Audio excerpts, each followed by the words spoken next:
बस ये आज की वीडियो थी। मेरा मकसद यही था कि फसूस की एक ऐसी शरह की जाए कि जिसमें तमाम शारहीन को भी साथ लेकर चला जाए और आप लोगों को बताया जाए कि शेख जो हैं वो किस तरह से अल्फाज का हेर फेर करते हैं।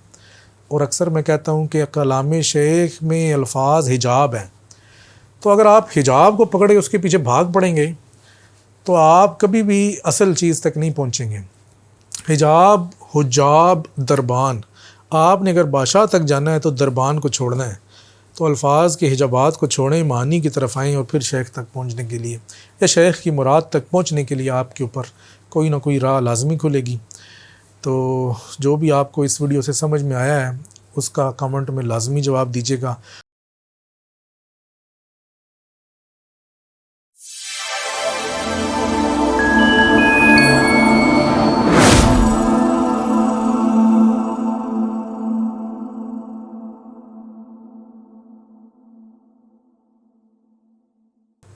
बिस्मिल्लाहिर्रहमानिर्रहीम। अस्सलामु अलैकुम। इब्नुल अरबी फ़ाउंडेशन में खुश आमदीद। फ़ुसूसुल हिकम शरह सीरीज़ में फ़सिश ऐसी की शरह कर रहे हैं। अभी हम वीडियो जो हमारी तवील हो गई थी उसको हमने 2 हिस्सों में तकसीम किया। पहले हिस्से का इख्तिताम हो चुका है, अब यहाँ से दूसरे हिस्से को लेकर चलते हैं।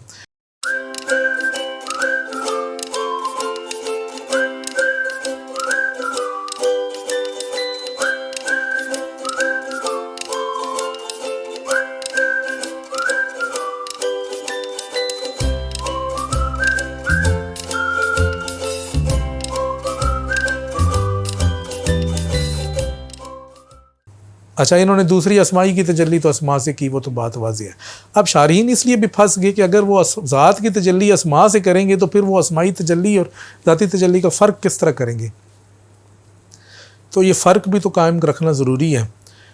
तो शेख ने वहाँ पर ज़ात मजाजी की बात की थी इस मकाम पे, और ज़ात मजाजी वो ज़ात होती है कि जो सूरतों में ढलती है, बदलती है। ये वही ज़ात है कि जिसकी तरफ हदीस में भी इशारा आया कि सही मुस्लिम की हदीस है कि रोज़े क़यामत जब तमाम उम्मतें अपनी माबूदान के साथ हो जाएंगी, मतलब कोई सूरज की परस्तिश करता था, कोई चाँद की, कोई बुतों की, अब सब आगे पीछे हो जाएंगी, ये उम्मत बचेगी। तो हक़ ताला एक सूरत में इनके सामने आएगा जिस सूरत को वो पहचानते नहीं होंगे। तो उस आगे कहेगा कि मैं ही तुम्हारा रब हूँ। वो कहेंगे नहीं, तू हमारा रब नहीं है, हम यहीं पर खड़े हैं जब तक कि हमारा रब ना आए। तो वो जो सूरत में ज़ात आई मजाजी, इसी वजह से उसको ज़ात मजाजी कहा जाता है। तो वो जो ज़ात मजाजी आई सूरत में, उस सूरत का इनकार हुआ, फिर एक दूसरी सूरत में ज़ात मजाजी आई, क्योंकि ज़ात हकीकी सूरत में नहीं ढलती। तो शेख ने यहाँ पर उस तरफ इशारा किया था, लेकिन शारहीन उस मतलब मजाज का लफ्ज़ ना होने की वजह से वो डायरेक्ट की तरफ ही ले गए। अब हम देखते हैं कि माहिमी शरह फ़ुसूसुल हिकम अल माहिमी बरसगीर इंडिया मुंबई के, ये क्या लिखते हैं। कहते हैं कि जी अताया ज़ातिया से मुराद वो है कि जो ज़ात से मंसूब हैं, क्योंकि इसमें इसम का वास्ता नहीं है। कहते हैं कि हो सकता है ये कभी एक इसम से जुड़ें, कभी दूसरे इसम से जुड़ें, लेकिन ये असल में असल से जुड़े हुए हैं। फिर आगे लिख दिया कि इसम का वास्ता नहीं है, से इसका मतलब ये नहीं है कि डायरेक्ट ज़ात की तजल्ली है या डायरेक्ट ज़ात की अताया है, क्योंकि ज़ात अपनी हैसियत में तमाम आलमीन से बेनियाज है। अब देखें ना, शेख का कॉन्सेप्ट भी ये शारहीन अक्सर लेके चल रहे हैं। उनको पता है कि शेख के नज़दीक ज़ात की तजल्ली नहीं है। अब वो फंस इस तरह से जाते हैं कि ज़ात का लफ्ज़ देखते हैं तो वो कहते हैं कि अब हम शरह इसकी क्या करें। आगे एक तरफ से शेख कहते हैं नहीं है, दूसरी तरफ से फ़ुसूसुल हिकम में लिख दिया है, तो वो फंस जाते हैं। लेकिन वो थोड़ा सा आगे चलते तो शेख ने बता दिया था कि किस तरह से। अच्छा जी, आगे अताया असमाइया कि किसी एक ख़ास मुअय्यन इसम से जो अता होती है वो अताया असमाई है। आगे देखते हैं अब्दुल गनी अन्नाबलसी की। कहते हैं कि जी दो अक़साम है, इसमें से एक ज़ाती मंसूबा इला ज़ातिल हक़ के ताला, कि हक़ ताला की ज़ात से जो मंसूब है वो ज़ाती है। आगे लिखा का हवाल ज़ातीयीन मिन अहलिल्लाह, के जैसे अहलुल्लाह में से ज़ातीयीन होते हैं या ज़ातीयून होते हैं, वो क्या कहते हैं, तमाम उमूर ज़ात हक़ ताला से बग़ैर किसी इसम के वास्ते से लेते हैं, और ये अताया अलल इतलाक़ होती हैं। अब ये इनकी शरह है कि इन्होंने एक तो अहलुल्लाह में से ज़ातीयीन का एक को तबका भी बना दिया है कि जो ज़ात से डायरेक्ट लेते हैं, कोई इसम का वास्ता नहीं होता, और जो कुछ लेते हैं वो अलल इतलाक़ लेते हैं। फिर दूसरी के बारे में कहा कि जी जो दूसरी है वो हज़रत अस्मा से होती है, ये उनसे दूसरा दर्जा है, वो जो है वो किसी अस्मा से लेते हैं, इसी वजह से वो अस्माईयीन कहलाते हैं। तो इन्होंने ये दो तबके बना दिए, एक ज़ातीयीन का और एक अस्माईयीन का। अच्छा, जब आगे शेख ने इसकी शरह की कि जी ज़ाती से मेरी क्या मुराद है, तो वहाँ पर फिर इनको जो है इन्होंने कुछ तावील की। तो पहले हम देखते हैं कि शेख ने क्या शरह की, उसके बाद उसकी तावील देखते हैं। बाकी एक जिन शारीन की मैं जिस शारे की मैं अक्सर तारीफ़ भी करता हूँ, याकूब खान अफंदी, उन्होंने अच्छी शरह की है, मतलब उन्होंने बैलेंस शरह की है, तो उसको अभी छोड़ देते हैं। अभी हम देखते हैं कि शेख ने इस मकाम की क्या शरह की है, क्योंकि असल शरह तो शेख की है, शारहीन तो सिर्फ़ उसको हमारे सामने पेश कर रहे हैं कि शेख ने क्या कहा। अगर वो हमारे सामने उसको पेश ही ना करें सही तरीके से, तो फिर तो कोई फ़ायदा नहीं है। ये 2-3 सफ़े आगे शेख ने इस मकाम की शरह की है। फरमाते हैं, हम अताया की जानिब लौटते हैं और कहते हैं, बेशक अतायात ज़ाती भी हैं और अस्माई भी हैं। अब देखें ना, शेख ने शुरू में कहा था कि अतायात दो हैं, ज़ाती हैं और अस्माई हैं। आगे फरमाया कि बेशक अतायात ज़ाती भी हैं, अस्माई भी हैं। जहाँ तक ज़ाती बख्शिश, इनामात, इतायात की बात है, तो ये हमेशा तजल्ली इलाही से होती हैं। अब शेख ने उसको तजल्ली ज़ाती करार ही नहीं दिया अपनी शरह में, शेख ने उसको तजल्ली इलाही करार दे दिया। अब तजल्ली ज़ाती कुछ और चीज़ होगी, तजल्ली इलाही कुछ और चीज़ होगी। तजल्ली ज़ाती बेसिकली तो होती नहीं है, लेकिन अगर कोई गलती से समझे तो वो वही होगी कि जो अक्सर शारहीन समझे कि ज़ात की बिला वास्ता तजल्ली। लेकिन अक्सर ने यह भी कह दिया कि ज़ात की बिला वास्ता तजल्ली नहीं होती, अस्मा का हिजाब ही होता है। लेकिन तजल्ली इलाही जो है वो इसम अल जामे, इसम अल्लाह की तजल्ली है, और चूँकि इसम अल जामे उस ज़ात पर दलालत करता है, तो इस सूरत में उसको ज़ात की तजल्ली भी कहा जाता है, लेकिन साथ ज़ात के इलाही लगाया जाता है ताकि कंफर्म हो जाए कि ये ज़ात इलाही की बात है। वैसे तो तजल्ली से भी कंफर्म है कि ज़ात की इलाही तजल्ली ही होगी, क्योंकि मुतलक ज़ात की तजल्ली होती नहीं है। तो शेख ने ज़ात इलाही का लफ्ज़ लगा दिया इस मकाम पे। अब जिसने उस मकाम पे इसकी शरह इलाही से हटकर की थी उसकी गलत हो गई है। आगे क्या फरमाते हैं, और ज़ात की तजल्ली हमेशा मुतजल्ला लहू, यानी कि जिस पर तजल्ली हुई उसकी इस्तेदाद की सूरत पर होती है। आप देखें कितनी बड़ी आगे शरह कर दी कि ज़ात जिसने अब इस मकाम पे इतलाक़ की बात की थी, बिला वास्ता मुतलक़न अख़ज़ करते हैं, वो सब फ़ारग हो गए, क्योंकि शेख ने कहा कि जो अख़ज़ करते हैं वो जितनी अख़ज़ करने वाले की इस्तेदाद है उतना ही अख़ज़ करते हैं, उससे ज़्यादा अख़ज़ नहीं कर सकते। और ये शेख का इस्तेदाद का कॉन्सेप्ट है, इसके ऊपर हमने इस्तिलाहात में भी वीडियो बनाई है, आप लाजमी देखें सुने, आपको पता चलेगा कि असल चीज़ मखलूक के पास इस्तेदाद है, जो उसकी अपनी ज़ाती है, किसी ने उसको नहीं दी। जितनी जिसके पास इस्तेदाद है उतना ही उसके पास मकामात और मरातब हासिल करने की क़ुव्वत है, बस। तो जितनी इस्तेदाद है उतनी ही तजल्ली वो एब्ज़ॉर्ब करेगा, या उतनी ही उस पर होगी, उससे ज़्यादा होगी भी तो उसको कोई फ़ायदा नहीं है। अच्छा, आगे ज़ात से तजल्ली हमेशा मुतजल्ला लहू की इस्तेदाद की सूरत पर होती है, इसके सिवा नहीं होती, इस्तेदाद से बढ़कर नहीं होती। इतलाक़ की यहाँ पर कोई गुंजाइश नहीं है, मखलूक में मुक़य्यद में कोई इतलाक़ नहीं है, समझ लेंगे।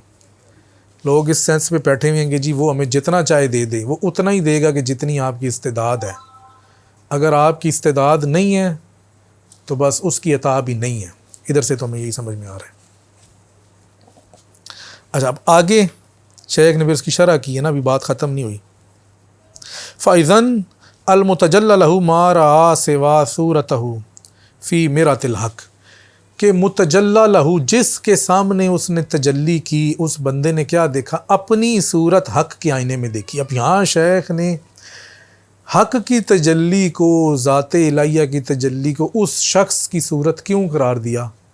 इस वजह से करार दिया कि ये इस्तेदाद की वजह से, इस्तेदाद अगर हक़ की तरफ से दी जाती तो फिर कभी ये ना शेख कहते कि उसने अपनी सूरत देखी, क्योंकि फिर जहाँ से वो असल थी उसकी सूरत देखता। चूँकि असल इस्तेदाद इसकी अपनी थी तो इसने वही देखा जो इसकी समझ में आ सकता था।